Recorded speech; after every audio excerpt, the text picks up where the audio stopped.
요한복음의 저자였던 그 사도 요한은 요한복음 13장을 기점으로 해서 요한복음의 앞뒤, 그러니까 전반부, 후반부 이렇게 구별하는 것을 보게 됩니다. 무슨 말이냐면 예수님께서 행하신 그 기적과 이적 그리고 주님의 선포가 12장까지 이루어졌다면 13장부터는 소위 말하는 십자가 사건 그리고 제자들과 함께하는 그 다락방에서 말씀하셨던 그 말씀 그리고 선포 이런 것들로 중점적으로 이야기가 되어져 있는 겁니다. 오늘 우리가 읽은 본문은 여러분 잘 아시는 본문이죠. 예수님께서 제자들의 발을 섬기셨다는 거예요. 오늘 우리가 주님이 우리에게 말씀하시고자 하시는 것이 뭐냐면 진짜로 사랑이 뭐냐는 거예요. 섬김이 무엇이냐, 겸손이라는 것이 무엇이냐 하는 것을 우리에게 말씀해 주시려고 이 일을 하고 계시는 겁니다. 예수님과 제자들은 정말로 분주하게 여러 곳을 돌아다니면서 사역을 감당하게 됩니다. 그런데 이제 제자들과 함께 마지막 최후의 만찬의 저녁 식사를 위해서 함께 자리에 모인 거예요. 이때 요한은 이 이야기를 그렇게 기록을 합니다. 1절에 보니까 6월절 전에 예수께서 자기가 세상을 떠나 아버지께로 돌아가실 때가 이른 줄 아시고 세상에 있는 자기 사람들을 사랑하시되 끝까지 사랑하시느니라 라고 말해요. 그러니까 이제 6월절 전에 예수님께서 하나님의 때가 되어서 이제 세상을 떠나실 때가 되었다는 거예요. 그때 그 긴박하고 긴장되고 두려워하는 예수님의 그 마음은 그런 두려운 마음, 긴장된 마음, 엄청난 스트레스로 그 고민하고 하는 것이 아니라 그 마음은 제자들을 사랑하는 마음, 끝까지 사랑하는 마음으로 그 이야기를 표출하셨다는 거예요. 그러니까 저녁에 예수님께서 굉장히 어렵고 힘든 시간을 보내고 계셔요. 이제 곧 있으면 십자가에 죽어야 하는 그런 엄청난 일들을 앞에 놓고 계시다고요. 그때 예수님은 제자들과 함께 나 큰일 났다, 나 고민이 있다, 나 두렵다, 무섭다 하신 것이 아니고 제자들을 향하여 마지막 내가 무엇을 할 수 있을까를 고민하신 거예요.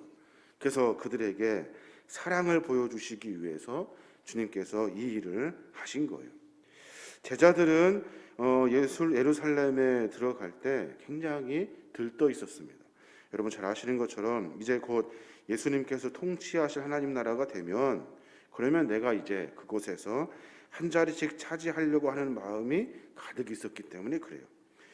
적자는 소동도 있었습니다. 누가 더 크냐 하는 일 때문에 서로 다투기도 하였고 그래서 예수님이 어린아이처럼 겸손해야만이 하나님 나라에 들어갈 수 있다 교훈도 주셨어요. 또 제자들은 높아지려고 하는 자들을 중심으로 해서 서로 다투는 이야기를 보시고 높아지고자 하는 자는 낮아져야 한다고 주님께서 마태복음 20장에 제자들에게 말씀해 주셨어요. 그러니까 오늘 6월절 그 마지막 식탁의 자리, 그 6월절 예수님께서 제자들에게 보여주신 그 강론의 자리는 예수님은 엄청난 스트레스로 지금 고민하고 계신데 제자들은 스스로 마음 가운데 높아지려고 들떠 있었다는 거예요. 그 순간에 예수님은 제자들에게 마지막 한 가지를 가르쳐 주신 거예요. 그것이 뭐냐면 사랑이 뭐냐, 섬김이라는 것이 뭐냐, 그리고 진정한 겸손이 무엇이냐는 거예요.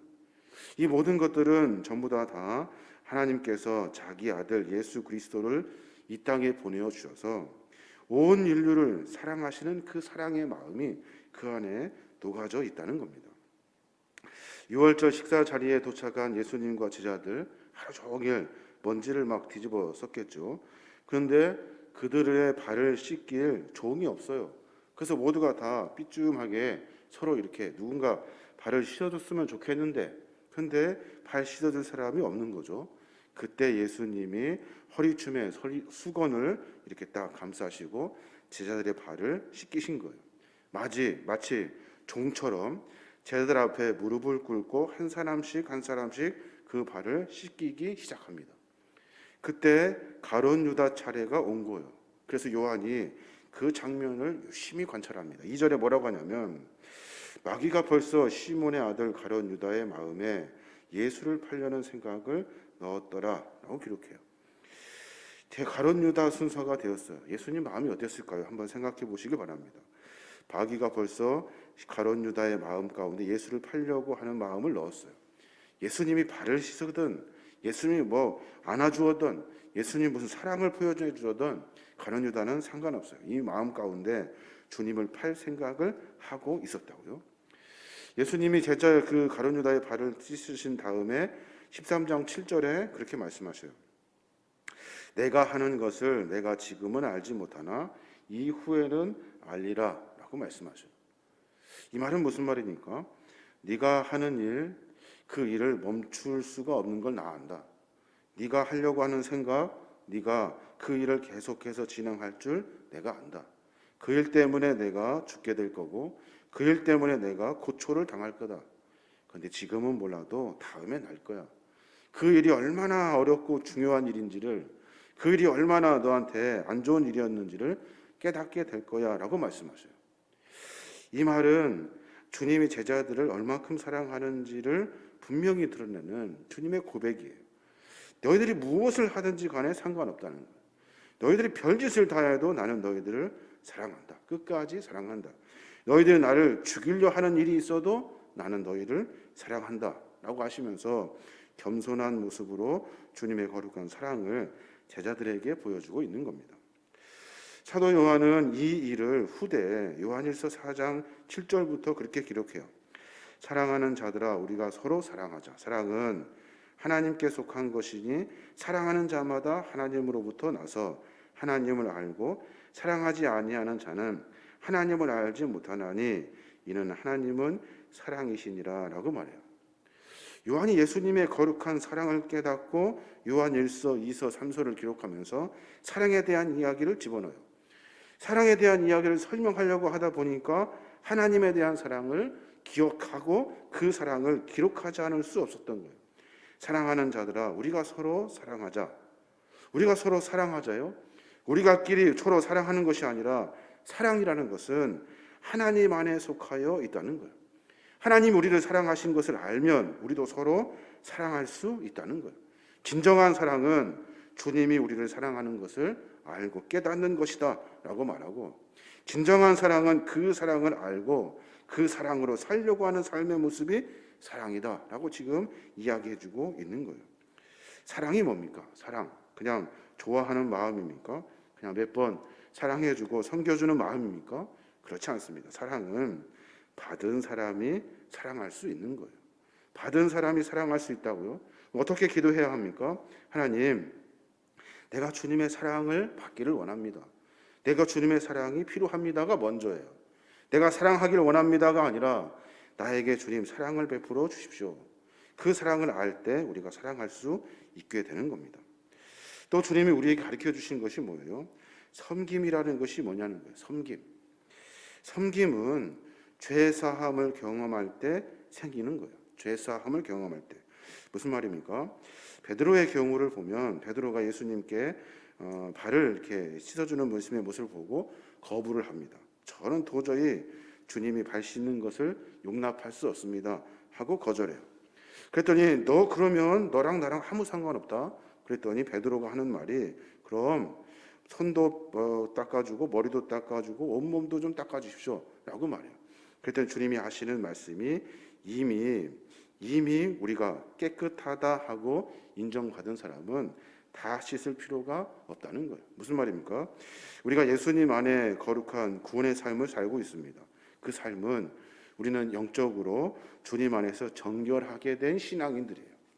우리가 뭘 해야 됩니까? 온몸을 전체 씻는 일이 아니에요. 우리는 이미 하나님의 구원을 받았고 죄사함도 받았어요. 우리가 할 일은 뭐예요? 그때마다 죄 짓는 이 자범죄를 고백하고 죄를 씻는 일이 필요해요. 매번 내가 손으로 하는 일들의 죄를 씻어내고 내가 발로 하는 일들을 씻어내는 일들을 해야 하는 거예요. 그래야만이 겸손하게 주님을 섬길 수 있고 주의 거룩한 섬김의 삶을 살 수 있다는 거예요. 세상에서 하나님으로부터 구원받고 세상에서는 손으로 발로 별짓 다 하고 다니면서 멀쩡한 척하면 안 돼요. 내 삶에 손으로 짓는 죄, 발로 짓는 죄를 매일 매 순간마다 주 앞에 토설하고 내 죄를 고백함으로 말미암아 하나님의 거룩한 사랑을 받아야 하는 거예요. 오늘 이야기는 그 이야기를 하고 계신 거예요. 몸 전체 다 하실 수 없다는 거예요. 우리는 이미 하나님의 사랑으로 말미암아 죄사함과 구원을 받았어요. 우리가 이 생을 살아가면서 뭐 해야 합니까? 스스로 지었던 자범죄를 고백할 수 있어야 하는 거예요. 발로 지은 죄, 손으로 지은 죄, 이 죄를 다 매일같이 씻어내야 한다는 거예요. 그래서 요한일서 1장 9절에 또 그렇게 기록해요. 이 사건을 그대로 갖다가 한 번 더 말씀 말하는 거예요. 일서 1장 9절 보면 만일 우리가 우리 죄를 자백하면 그는 미쁘시고 의로우사 우리 죄를 사하시며 우리를 모든 불의에서 깨끗하게 하실 것이요 라고 기록해요. 잘 아시는 본문이죠. 우리가 죄를 자백하면 어떤 죄요? 내 손으로 내 발로 하는 내 자범죄를 자백하면 주님은 사랑이 많으셔요. 미쁘시고 의로우신 분이기 때문에 내 죄를 다 사해 주셔요. 이 죄는 뭡니까? 내 전체의 죄, 내 손으로 지은 죄, 발로 지은 죄를 모두가 다 깨끗하게 해주신다는 거예요. 그래서 주님의 거룩한 선결의 모습으로, 거룩한 주의 겸손의 모습으로 바꾸어 주신다는 거예요. 제자들이 예수님이 발을 왜 씻기는지, 베드로의 대화에서 왜 주님은 발만 씻어야 되고 손만 씻어야 되고 하는 이 자범죄 이야기를 하시는지 제자들은 처음에는 잘 이해하지 못해요. 그런데 십자가 사건을 통해서 그들이 한 일들이 그대로 드러나게 됩니다. 입술로 지은 죄, 그리고 발로 지은 죄, 그리고 외면하는 모든 죄들, 그 죄들을 통해서 자기가 뭔가 잘못됐다는 것을 깨달아요. 그리고 다시 주 앞에 섰을 때는 내 전체 나를 구원하실 하나님의 은혜에 대한 고백이 아니라 내가 입술로 지은 죄, 내가 몸으로 지은 죄, 발로 지은 죄, 그리고 조롱했고 도망갔고 하지 못했던 많은 내 스스로의 잘못들을 알고 깨닫고 주 앞에 돌아가게 됐다는 거예요. 오늘 이야기를 보면 참 많은 깊은 이야기들이 그 속에 들어 있습니다. 주님은 제자들에게 마지막 사랑의 이야기를 하고 계셔요. 마지막에 주님이 제자들에게 하신 말씀이 뭡니까? 간단하면서도 참으로 어려운 말씀을 주님께서 해주셔요. 뭐라고 하시냐면 14절에 있는 말씀인데 내가 주와 또는 선생이 되어 너의 발을 씻었으니 너희도 서로 발을 씻어주는 것이 옳으니라 라고 말씀하셔요. 내가 주와 또는 선생이 되어 너의 발을 씻었다 라고 말씀하셔요. 이 말은 무슨 말일까요? 예수님이 주님이시고 선생이신 것은 맞아요. 그런데 제자들에게 하신 말씀은 조금 다시 의역해서 생각해 볼 필요가 있어. 이제 너희는 사람들 앞에 선생이 될 것이다. 너희는 사람들 앞에 복음의 메시지를 전하는 거룩한 믿음의 사역을 감당하게 될 것이다. 그때 내가 너희에게 발을 씻어 주었던 것처럼 너희도 많은 사람들에게 사랑의 마음으로, 섬김의 마음으로 대해 주어야 한다라고 말씀하고 계시는 거예요. 한 사람이 낮아지고 그리고 낮은 자리에서 섬길 때 그때 하나님의 거룩한 사랑의 본을 우리가 보게 됩니다. 높은 보좌에 계신 하나님께서 낮고 천한 이 땅에 오셔서 우리를 구원하시기 위해 자기 목숨을 내어놓으셨어요. 이 섬김의 모습을 알고 깨달으면 우리가 하나님의 사랑을 받은 자로서 또 하나님의 거룩한 제자의 삶을 살아가는 사람으로서 우리가 섬기지 않을 수 없다는 거예요. 베드로전서 5장 5절에 보면 다 서로 겸손으로 허리를 동이라 라고 말해요. 하나님은 교만한 자를 대적하시되 겸손한 자들에게는 은혜를 주시느니라 라고 말씀하셔요. 겸손으로 허리를 동이래요. 겸손하게 살려고 몸부림치라는 거예요. 이 겸손은 하나님의 사랑을 받은 그 사랑을 다른 사람들에게 그대로 전해주는 삶의 모습을 의미하고 있는 겁니다. 사랑하는 여러분, 오늘 주님의 말씀을 통해서 여러 가지 생각을 해보게 됩니다. 진정한 사랑이 뭘까요? 사랑은 내가 받은 만큼 그 사랑을 알게 되는 거예요. 내가 받은 사랑을 전할 수 있다면 다른 사람들에게 받은 사랑을 나눠줄 수 있게 되는 거예요. 기도할 때 어떻게 해야 됩니까? 내가 큰 사랑하길 원합니다 라가 아니라 하나님, 내가 주님의 사랑을 다시 만나길 원합니다. 이 기도가 우리의 기도가 되어야 하는 거예요. 우리는 죄사함을 받아야 돼요. 매번 내 몸 전체 구원받은 나가 아니라 내 손으로, 그럼에도 불구하고 구원받았음에도 주님의 사람이 되었음에도 짓는 내 손, 내 발에 죄사함의 은혜를 만나야 하는 거예요. 그래야 하나님 안에 겸손한 삶의 모습을 살게 되는 거예요. 구원받았음에도 별짓 다 하고 다니는 사람들이 많다고요. 그 모습을 점검해야 돼요. 또 너희와 같이 내가 사랑해 주었고 그리고 발을 씻어 준 것처럼 다른 사람들에게 본이 되어라, 스승이 되어라 라고 우리에게 말씀해 주고 계시는 겁니다. 서로 섬기고 사랑함으로 말미암아 하나님 나라의 아름다운 공동체를 만들어 가라는 거예요. 오늘 하루의 삶 가운데 그런 고민이 있었으면 좋겠습니다. 하나님, 내가 다시 주님의 사랑을 찾고 내 죄를 고백할 수 있고 그리고 내 삶의 모습에 나 혼자 살려고 그냥 그러는 것이 아니라 나에게 베풀어 주신 사랑을 다른 사람들에게 전할 수 있는 일이 무엇인지 한번 생각해 보고 그 일에 조금씩 조금씩 한 단계 한 단계 전진해 내므로 말미암아 우리의 삶 가운데 베풀어 주시는 하나님의 거룩한 사랑을 내 때, 그러니까 내가 생명이 있을 때 다른 사람들에게 전해주고 전달할 수 있는 거룩한 믿음의 종들 되시길 주님의 이름으로 축원합니다.